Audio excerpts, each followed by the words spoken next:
They will greet you briefly, then we'll go to the podium. How are you?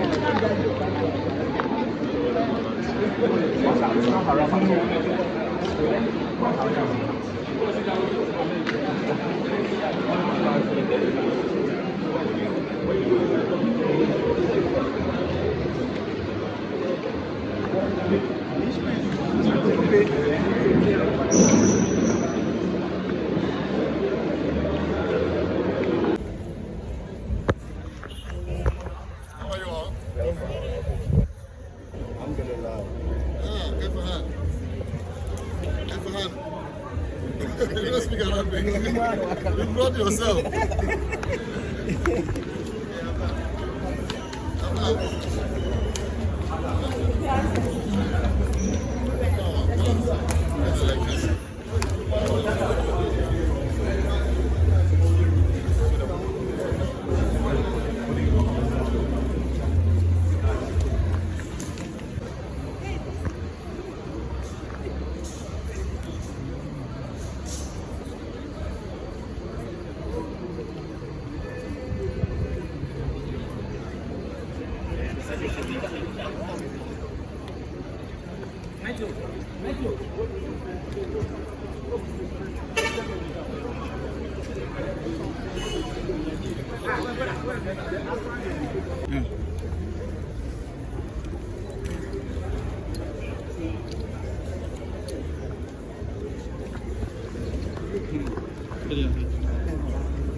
I don't know, time and I'm talking. You guys can come. You should make sure you make notes, okay? Take a lot of notes here. Alright. Please, can you do what to take notes? Okay? Alright. Make sure you take notes. Okay? Support. So I would beg that I'll do this under 5 minutes. And also to beg Nanache and all the invited guests that after my brief remark, our expeditions will have to be on the field with those who are struggling. Nanache, I would beg again to rely on all the protocols that have already been established and to say that I'm really excited that you are within this great institution situated here in the Medina constituency, hosting this national dialogue. It is a very, very significant dialogue because recently I had the opportunity to be nominated to serve on the GRA board. And for that reason, a conversation like this and the recommendations that will come out of this conversation will be so key to those of us serving on that board as we provide some guidance and direction and monitoring and supervision for the work at the GRA. So I just want to wish all of you well. I have seen my tax lecturer here, Professor Ali Nachia, and then also seen my mentor and lecturer. I know you not forgive me that I'm forgetting their names. Yeah, for Jan. It's because of their leadership. That is why we are where we are today. There was no way we could make it without their guidance. Please regulate to them. Anytime you see them, it's our duty to really acknowledge what they've done with our lives as they watch us go through the law. So you are most welcome. Enjoy your stay, and I can assure you that every recommendation that will come out of this gathering would definitely be implemented to ensure that we shore up tax revenue in Ghana. Thank you very much. God bless.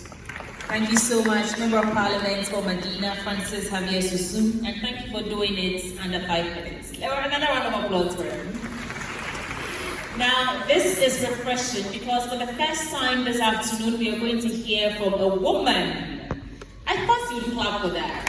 Yes. The men have been pouring into us, and it's time for us to hear from a woman. Ladies and gentlemen, help me welcome on stage the Deputy Commissioner of Ghana Revenue Authority, Elsie Apau Esquire, to give us his special address for us this afternoon in a lovely colors. Oh, you're representing Purple Man, aren't you? Yes, you see the women, we know how to do it. Another round of applause for it. 10 minutes. Thank you very much, MC. Former finance minister has agreed to pay his tax for my using the time this afternoon, and we are ready to collect same. Thank you very much for this August invitation. Venerable Chair, King Dr. Taki Teko Chu II, please send my greetings humbly to my father. He's a great man, and we are happy to be under his chairmanship today. Vice Chancellor, Master of Ceremony, I'll also be your accurate timekeeper, sir. So if you see me walking to you with a piece of paper, you have a minute to wrap up. Thank you. Thank you.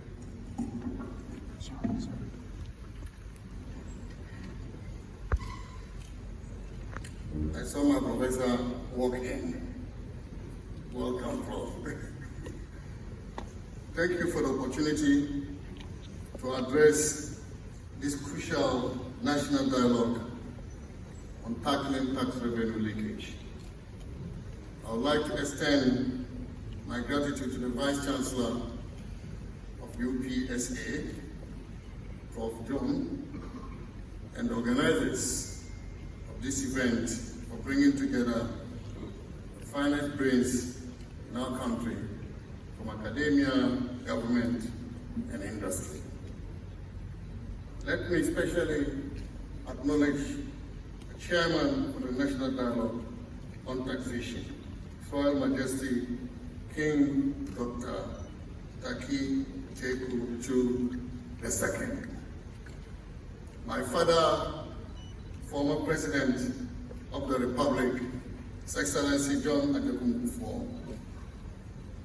My colleague here, the Honorable Member of Parliament from Medina, Honorable Francis Xavier Kojo Sasu. Nanano, distinguished invited guests, lecturers, and of course, my senior brother is hiding there, Ali, and all the other experts that have been invited to participate in this great dialogue. I thank you all for your commitment to our country and for the various roles you are playing to ensure that our country is transformed for the benefit of our people. Let me begin with a fundamental truth. The path to Ghana's economic independence runs directly through effective tax administration. Our failure to achieve optimal levels of tax revenues has meant that we have compromised our determination to put our country on the path of sustainable economic growth and development. A simple review of our tax institutional environment will reveal high expectations of the greater revenues we should be generating. For example, our country has seen too many tax reforms. We've implemented too many tax handles. Our tax authority, Ghana Revenue Authority, GRA, has deployed the highest number of software products in Ghana for tax purposes. The last count, 20 software products. And GRA, as we know, is one of the biggest state institutions by employment. Notwithstanding all this, our tax system exhibits evidence of low tax elasticity. This means that tax revenue generated has not been as significantly sensitive to changes in economic activity or tax reforms, because we expected to get more following all these interventions that we have made as a country. We are therefore not near our median potential in tax revenue, and this is demonstrated by available data. Ghana's tax to GDP ratio stands around 14%, specifically at about 13.8%. And tax to non-oil GDP stands at 17%. When I was exiting as finance minister, I thought we had taken it to about 17%. in tax to GDP ratio. But once the GDP data was revised, it brought us back to around 14%, which means that there is potential and we can do better given the size of GDP that we have today. Ladies and gentlemen, while this represents some improvement, it still falls below the sub-Saharan African average of 16% and far below the OECD average of 34%. A VAT gap analysis conducted by GRA in 2022 also found an estimated gap of 61%, meaning that the actual VAT revenue collected in Ghana is only 39% of its potential. Similarly, for corporate income tax, the gap is estimated at a staggering 81.5% on a representative sample used in 2013. These figures demonstrate that our challenges as a country are not a shortage of tax instruments or tax reforms, but rather their effective administration and implementation. But the effects of not realizing our tax potential are staggering. They represent the much needed schools that are not built, the hospitals that are not equipped, and the roads that are not paved. In fact, our development financing needs continue to grow as the infrastructure deficit remains very high at $15 billion United States dollars for the next 10 years. This gives you an average of $1.5 billion a year. Unstable power supply, which has resulted in efficiency costs of $1.1 billion to the economy, and a housing deficit of 2 million units, just to mention a few. While we struggle with domestic resource mobilization, the global landscape of development financing is also fast transforming before our very eyes. For example, the OECD reports that international aid fell by 7.1% in real terms in 2024 compared with 2023. And this was driven by reduced contributions to international organizations and decreased humanitarian aid.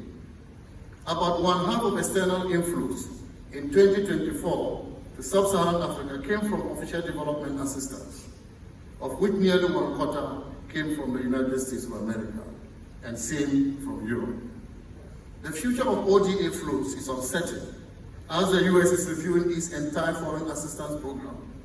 Several large EU donors have also indicated plans to reduce official assistance as they try to create fiscal room to increase security and defense spending, following the new strategy of the US to withdraw security guarantees. USAID provides Ghana approximately $150 million annually, supporting critical sectors in health, economic growth, agriculture, education, and governance. Yet, this support faces elimination under recent executive orders by the Trump administration. The United Kingdom, which has contributed approximately £2.8 billion in bilateral aid to Ghana over the past 2 decades, is also reprioritizing its overseas aid, shifting resources to poorer and more fragile countries.